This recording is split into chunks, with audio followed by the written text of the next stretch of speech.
June 2024. Tim Cook stepped onto the stage at Apple Park and told the entire world.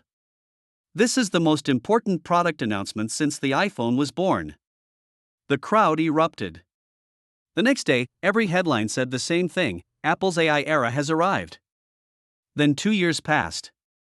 You pick up your phone, look at Siri, and say, "Move tomorrow's meeting to 3 p.m. and notify everyone on the invite." Siri's response? It opened the calendar app. That's it. Meanwhile, 500 million people around the world are using ChatGPT every day, writing emails, debugging code, planning their lives. Google Gemini crossed 1 billion monthly active users. Even Samsung started publicly trolling Apple in its ads, with a tagline that hit straight: AI that actually works. Apple's response? Our AI respects your privacy. And then Siri opened the app again. By early 2025, Apple was forced to publicly admit it: several core Apple Intelligence features were being delayed indefinitely. A company famous for "it just works" had just said, "we're not ready." And at that moment, Tim Cook had only one chance left before he walked out the door. Yesterday, he took the stage. Today, we tell that story. Some failures aren't about being too dumb. They're about being too sure you're right. A lot of people assumed Apple fell behind in AI because it wasn't technically capable.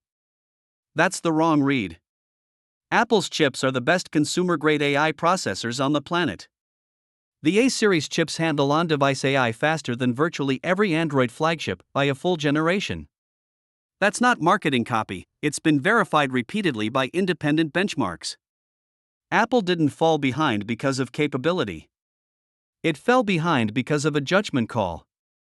Inside Apple, there's a principle treated almost like a religion: user data does not leave the device. That principle, by itself, isn't wrong. It's been Apple's defining difference from Google and Facebook for years. Apple doesn't make money selling ads, so Apple gets to stand up and say, "Your data? I don't need it, I don't touch it." The problem is, after 2023, the most powerful AI in the world lives in the cloud on massive server farms running thousands of machines simultaneously. ChatGPT and Gemini can understand what you're saying, remember context, and complete multi-step tasks because there are tens of thousands of servers handling your request in parallel. That kind of compute? No phone on earth can match it, no matter how good the chip. Apple's answer was, "We won't touch the cloud. We'll do AI only with what's on your device." Sounds principled. But the market didn't wait. Competitors were shipping every quarter. OpenAI averaged a clearly better model every 3 months. Apple held its annual event and announced a list of things coming soon. In the tech industry, coming soon has a well-understood subtext: we're not done yet.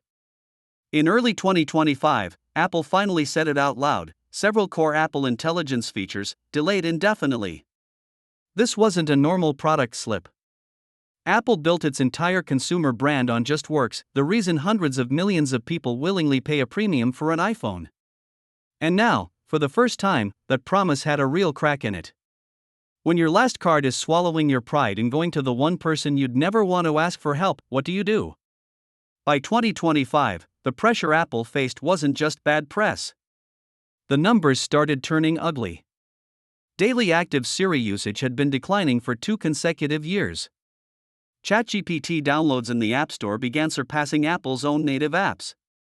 Every week, millions of iPhone users were voluntarily downloading a competitor's app to do something their phone's built-in software should have handled. Even more critical, the growth rate on services revenue started slowing down. Here's why that matters more than iPhone sales. When Apple sells an iPhone, the profit margin runs around 35 to 40%, already impressive. But Apple's services business, App Store commissions, iCloud subscriptions, Apple Music, carries margins above 70%. That segment generates close to $100 billion a year, nearly all of it profit. A huge portion of Apple's market valuation is Wall Street paying for that engine to keep growing. And that engine only runs on one condition: users have to stay deep inside the Apple ecosystem. A Siri that keeps getting less useful is pushing users out one by one. Every iPhone user who opens ChatGPT instead is a small cut in Apple's ecosystem. Enough small cuts add up. Cook had two paths. Option 1, keep building in-house, wait for on-device AI to mature. Timeline, at least 2 more years. The risk, by then, user habits have already been locked in by competitors, and the window closes. Option 2, bring in an external AI model now, and plug the gap immediately. The cost, admitting you couldn't do it yourself. And the deeper cost, putting Apple's most foundational moat, its privacy promise, on the negotiating table. Cook made his choice. He called Google. This wasn't a normal business partnership. This was the first time Apple admitted out loud that there was something it couldn't do on its own. Apple and Google have the most complicated relationship in tech. On the surface, their arch-rivals Android and iOS have been at war for nearly 20 years. But behind closed doors, Google pays Apple roughly $20 billion a year to remain the default search engine on iPhone. That single deal accounts for close to a quarter of Apple's services revenue, and it's the lowest cost money on their books. So when Apple decided to bring in outside AI, Google was the natural call. Not just because Gemini is strong, but because the two companies have nearly 2 decades of financial entanglement. Apple knows where Google's lines are. Google knows where Apple's lines are. At yesterday's event, Apple made it official: the next generation Siri is powered by Google Gemini under the hood. Let me make the real difference concrete with one scenario. 2 years ago, you told Siri, plan me a 5-day itinerary for Tokyo. Siri opened Safari and dropped you on a search results page. You found the guides, booked the flights, looked up the subway lines, made the notes yourself. All Siri did was hit the search button. In yesterday's demo, same words. The new Siri checked your calendar to confirm you're free, searched for flights, pulled hotel recommendations based on your travel history, built a day-by-day schedule, saved it to your calendar in notes, and asked if you wanted a departure reminder. You never opened a single app. That capability came from Gemini. That's real progress, not slide deck progress. But this deal carries a question Apple never answered directly. Gemini is a cloud model. Its strongest capabilities run on Google's servers, not on your phone. When you tell Siri, check my schedule for tomorrow, does that request, along with your calendar data, pass through Google's infrastructure? Apple's official answer: we've implemented a privacy-preserving architecture. Google can't see your personal information. That answer may be technically accurate. But it is categorically different from what Apple used to say. What Apple used to say: your data does not leave your device. What Apple is saying now: your data passes through our protection layer, and Google can't see it. Those are two different promises. The first is absolute. The second is conditional. It's like a person who spent their entire life swearing they'd never borrow money, and then, at the worst possible moment, walked into a bank. They didn't do something wrong. They were cornered into a compromise. They got what they needed. But they also know that certain things don't come back. What's actually worth reading isn't the new features. It's what wasn't explained on stage and what everyone in the room already knew.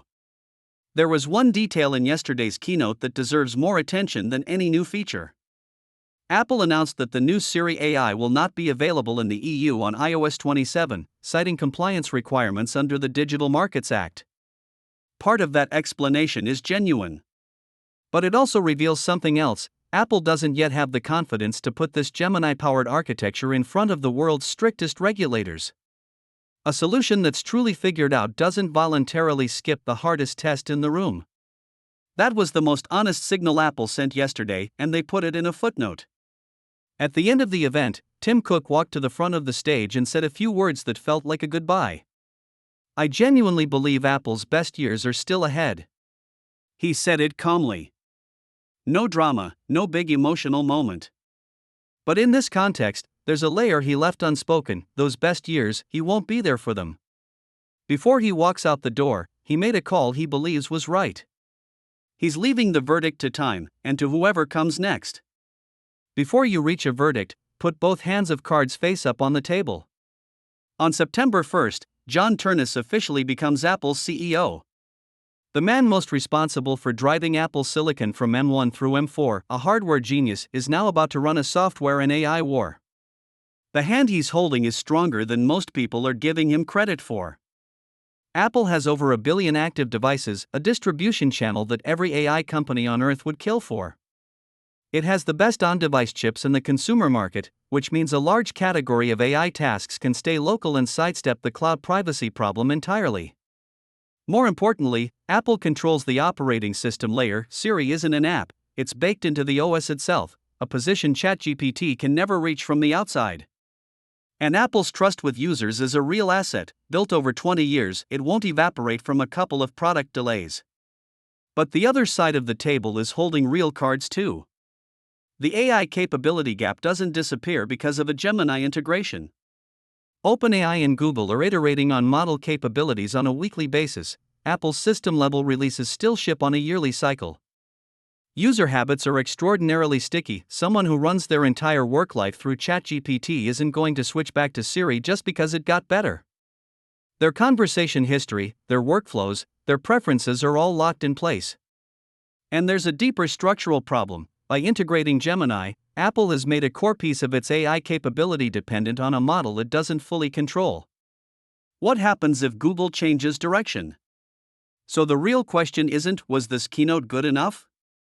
The real question is, in an AI race where the competition ships every week, can a company that ships once a year find its own rhythm and make it work? What Apple lost over the past 2 years wasn't technology. It wasn't money. It was speed. And the willingness to admit it needed help. Before he left, Cook handed both of those things over. But handing them over and actually putting them to use, those are two different things. The real test comes this fall. An ordinary user picks up an iPhone 18. Says something to Siri. And Siri actually does it. That's when it counts. Turnus.